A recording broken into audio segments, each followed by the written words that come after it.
putting culture centre stage, it's such an easy thing to say. And what we've said here, it is the Stroud opportunity. But even saying those words, it's been a long time coming and very, very difficult to get this idea central to how a place, a town, a city, a village or something actually works. And that's partly because it's not our sort of basic operating system. We so often think it's the, decoration after the effect or something. But, and what I've really noticed in many places, particularly also in the size of Stroud, oh, this jumped back, sorry about that, is that more people, more organizations, more cities, for more reasons, from the Arctic to the tropics, whatever I would, you get the idea, are thinking about this. For example, I was working with an Arctic city that became the European capital of culture. Of course, ice and water and frozen things were the essence of what they were talking about, and that actually shaped their identity and what they do. So the question for me has always been, why the hell is this obvious thing not really center stage in the way that a city, a town or something plans its whole life? And so I thought about then and now. Now this is just a picture, happens to be of Siena, but you also know that Siena, as it says here, culture was always at the core of what they did. You know, the sort of, the Palo and all of that, where the horses are running around and where the neighborhoods gather and so on. That's just an example. But let's just look at the future. And I think really what many places have said, look, what we're doing in the way we're developing our places is so dull and boring and predictable, not very satisfying. It sort of brings you down rather than, pulls you up.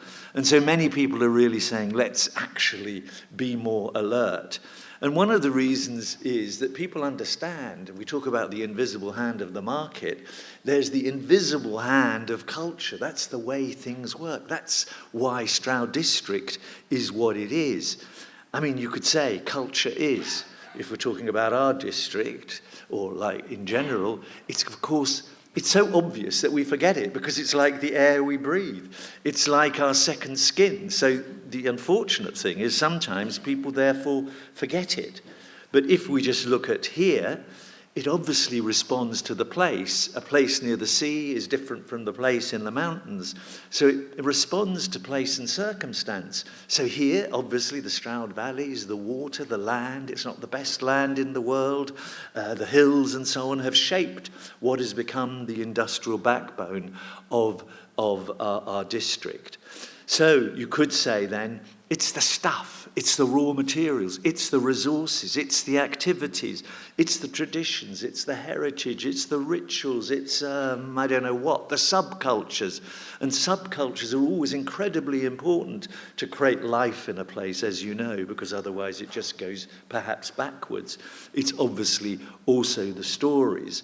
And so culture is, on the one hand, the physical things. This building is, of course, emblematic about a culture to do with railways, as we know, but it's also intangible. It's the physical and the invisible.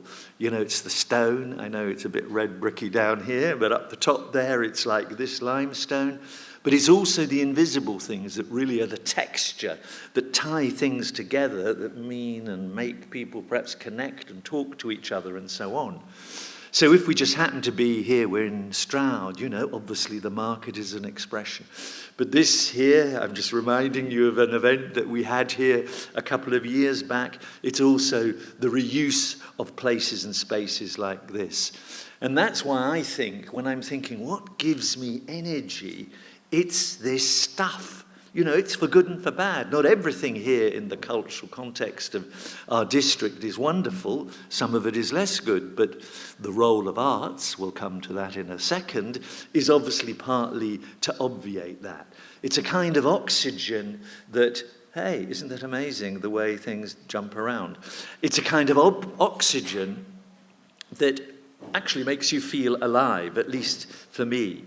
So, I know you know practically everything I'm saying here, but culture is who we are, and creativity helps what we can become.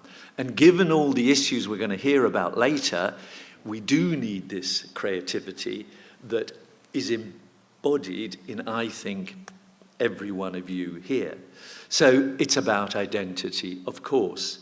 So what for me is interesting is how can we think, plan, and act culturally? People often talk about cultural planning, and then you think immediately, oh, I'm planning a theatre, I'm planning this. That's important too. But planning culturally is really having that sensitivity of knowing where we come from, where we are, and where we might be going. So it's embedding this into the DNA of how the place works. And that then would show how this district could harness, and the question is it harnessing enough, its collective imagination.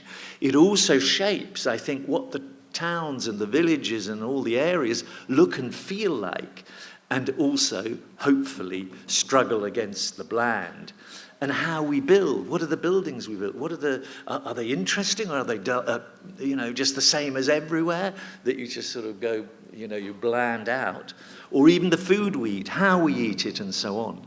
And there are only very few cities who take this really seriously. This just happens to be a German city, which in January, on the 6th of January, has about 1,500 people coming together to do this. It's called Mannheim, and it's sort of the hub of, for example, music. It's got the biggest music academy in Germany. But if you understand German, all these words are relevant. It's about participation, inclusion. It's about economic development. It's about design. All of that, they're bringing together and weaving it through in an interdisciplinary way through every department. So it's not just the planning department, the so-and-so department. All of what I've been talking about is like a web that goes through everything. Now, one of the guiding principles we've been discussing a tiny bit is really, is Stroud District a place of individual projects, or is Stroud District the project? And of course, we believe, when we've had these previous discussions, that it is, our place is the project. It is the project. And what that means is that we have to get beyond the limited view and get beyond the fact that, I don't know, we're in our boxes and stuff like that, and do these connections, which this is one of the first meetings, and the others in Dursley, Cam, and everywhere else, Wootton Under Edge and Ewley, will also hopefully reinforce these connections and try and get people to look at things from a 360-degree perspective. And then if we can begin to orchestrate this, this went too quickly, orchestrate this together and weave it together and create some form of alignment, we might be going from A to B. And so therefore we need, in my view, a plan B. And what that plan B is, I think, is a bigger story. And what is that bigger story that is compelling and speaks to all? What is that story? What is this different story? I saw this on the streets of Genoa, where people, it just was written down. What's the other story about where we're going? And I think one of it is obviously having creativity at its heart, right down the center of it, and creating the conditions where people, organizations, and the towns as a whole can think, plan, and act with imagination to solve problems and create opportunities.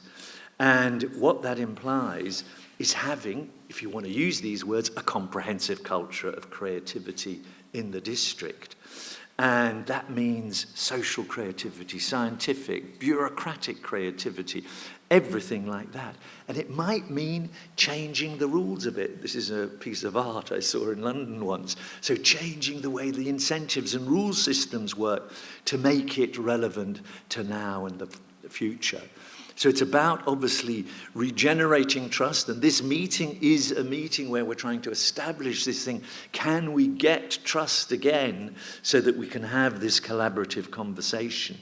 And I think part of this story is really one that is beyond the self. It's about all of us. And when I saw a lift the other day, I saw this lift which said, "Can you open doors for me?" And I thought, hey, that's an interesting lift. And then the doors opened. And I thought, yes, but that is one of the bits of this story. Because when you wander around, this doesn't happen to be Stroud District, you see things like this sign which says wasted youth and so on, which, as we all know, is one of the central problems. But it also can be even rethinking how roads work. I know this is a big city, Barcelona, but this is an area which was once a motorway running through. Cars still go through, but the car is the guest, not the pedestrian is the guest. The car is the guest. And it could be, I mean, I'm not saying this is the best of all, but at least that new building had some nice colours and it looked a bit like, anyway, it looked a bit like a sort of good use of heritage. But it can also be thinking through how the digital is used in a way to cut across all the divides and then somehow also make very old people love the digital as well as young, but also always aware that there is social responsibility in terms of, for example, AI. And the word fragility was just mentioned a minute ago, because we know, one of the reasons we've got this sentence, what gives us hope when everything is so fragile and can fall apart? So, what about the major expressions, the art forms? What are they going to do? And the creative economy to do this? Well, of course, I believe they are central to this. They are some of the major expressions. I don't need to tell you that. You know it all. So if we looked at this a bit more closely, what we would find, of course, is that the problems about funding have gone down and so on. But the relevance of the arts has gone up. And particularly when you connect them all together, design, music, performance, you suddenly see that this is such a powerful tool. But one of the things is there are three ways of looking at all this. There's the intrinsic way of looking at the arts, just art. Let's just do art. Let me not think about whether it helps urban regeneration or anything like that. Forget that. Just let's do that. But there's also the instrumental, which the strategy really is trying to focus on, to add value to everything. And then there's also the institutional. And I think that's really important. Having institutions like Hawkwood or something is important because it's not just a project. This is more than a project. This is, in a sense, hopefully a kind of movement.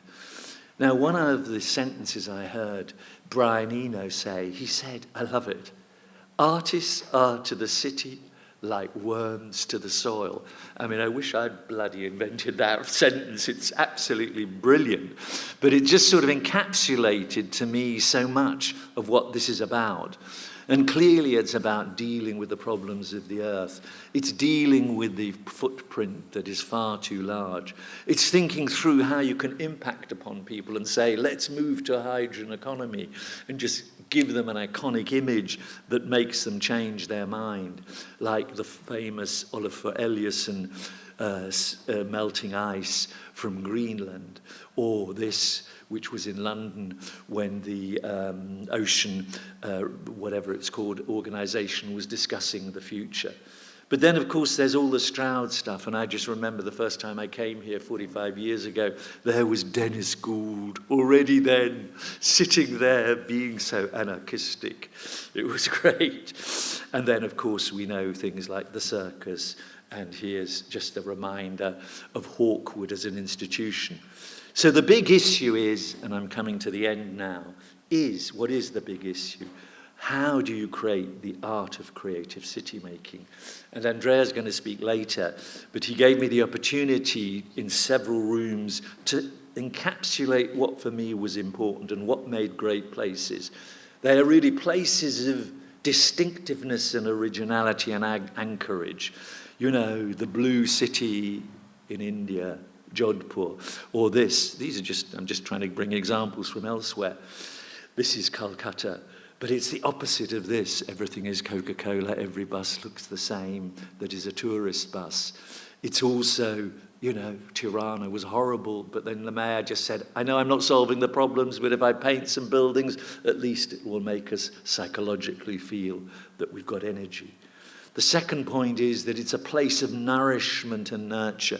So that's all about food, how the food is grown. Is it grown in a sustainable way?